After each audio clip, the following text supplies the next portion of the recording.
Bueno, mis amigos, vamos a hablar de chavitos, pero de chavitos para el bolsillo. Vendrá la tan esperada reforma contributiva. Ya a Denise le han acabado las velas, es tanta que ha aprendido por ahí, a ver si finalmente llega o no llega la reforma contributiva. Aquí está Eddie Charbonnier, que es el presidente de la Comisión de Hacienda de la Cámara, y nuestro asesor financiero aquí, Francisco Pared, el ex secretario de Hacienda. Saludos a los dos. Bienvenidos. Buenas noches a Paquito, los amigos que nos sintonizan. ¿Qué le dice a la gobernadora? ¿Qué le dice? Mira, en la etapa que está en la Cámara siempre hemos estado dispuestos a aprobar todas las medidas. De hecho, hemos aprobado la mayoría de las medidas que se han aprobado de parte de la Fortaleza. Pero yo escucho que usted está reclamando que se las haga llegar. La reforma, y lo digo porque el secretario de Hacienda comentó hace unos días que la reforma debería aprobarse antes que se acabe la sesión. El problema es que no la han radicado.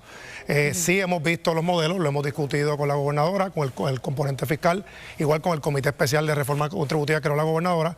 Hemos visto distintos modelos, ya el presidente de la Cámara y el Senado hemos visto algo de lo que se puede trabajar, pero necesitamos el proyecto radicado. La posición de la Cámara, como ha sido siempre la Comisión de Hacienda, se van a escuchar todas las partes, como hemos hecho con todos los proyectos, va a haber vistas públicas y se va a trabajar con detenimiento. ¿Pero con qué tiempo? ¿Con qué tiempo? Eso lo voy a explicar ahora.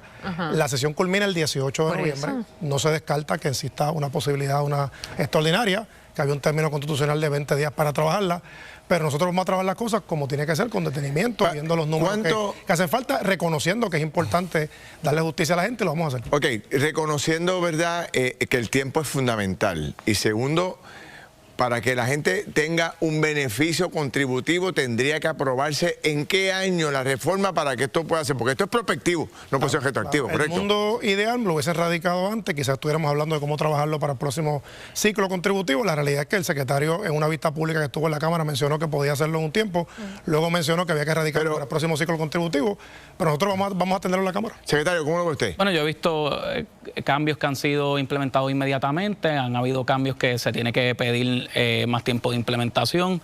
Habría que ver los hechos y circunstancias de la pieza legislativa. Yo veo un poco apretado que se presenten cambios que vayan a generar efectos sustantivos en la planilla que vence en abril de este año. Una cosa es, a base de mi experiencia. Una cosa es, corríjame, una cosa son enmiendas a las leyes que se pueden implementar, ¿verdad?, de un día para otro con un par de semanas, y otra cosa es una reforma contributiva, ¿cierto? Sí, definitivamente. Pero por otra parte vimos el reintegro, el incentivo reintegrable del gobernador Pierluisi, que se implementó un poquito después de mi renuncia. Esos fueron cambios que se empezaron a hacer cerca de enero y pudieron surtir sus efectos en mayo. Hay que ver con qué viene la gobernadora. Pero eso fue un cambio. ¿Sí? Cuando ustedes, y un cambio, ¿verdad? Con una legislación o con un reglamento se arregla. Pero ¿nos corremos el riesgo en este momento de que no sea una reforma y sea como pasó con la reforma laboral, que fue un parcho laboral? Bueno, eso te puedo decir que el parcho no va a ser.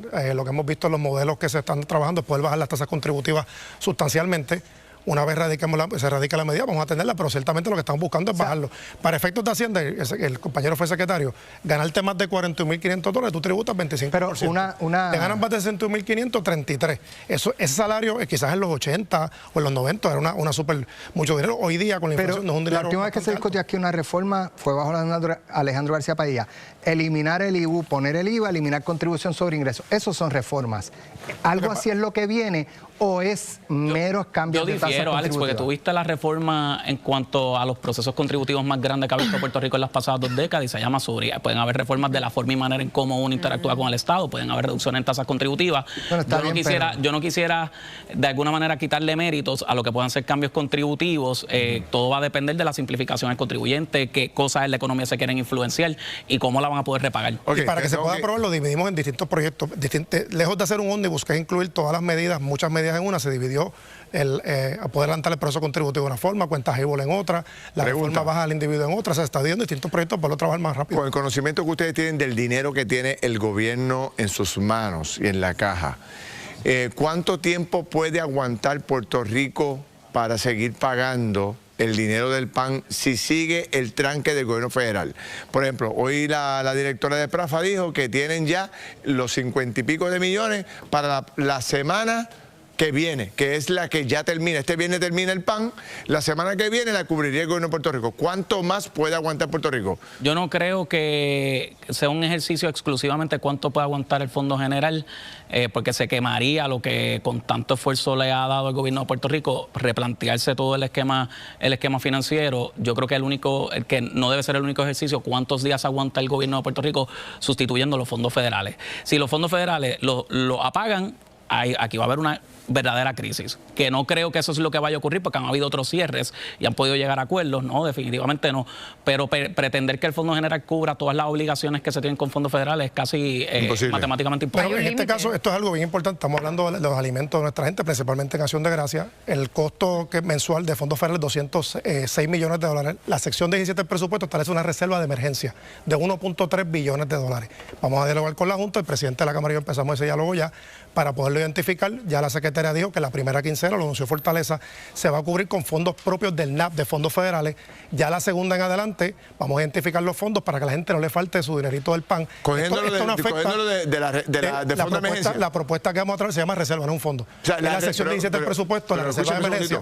Sí. Lo que usted está diciendo es que el dinero se va a coger de la reserva del Fondo Federal. Una de las del fondo local, la reserva de emergencia que está en la sección 17 del presupuesto establece que cuando hay una emergencia tú puedes identificarlo, creo que está. Tienes que después volverlo a llenar otra vez. ¿Cómo se va a trabajar? Una vez cierre el gobierno, esperemos que sea en los próximos días, el asunto del cierre del gobierno federal, que esto no afecta a Puerto Rico nada más, afecta a Puerto Rico de los 50 estados. ¿Cómo lo ve usted, por una carta que emitió Agricultura? ¿Usted está utilizando dinero de ese fondo de emergencia? Bueno, en el pasado se ha utilizado en la medida en que tiene una fuente de repago de fondo federal. La ley permite que el secretario de Hacienda pueda adelantar en la medida en que se tienen garantías. ¿Qué ocurre? Que el gobierno federal ya ha señalado en otros foros que no estaría reembolsando esos dineros que incurren estos estados.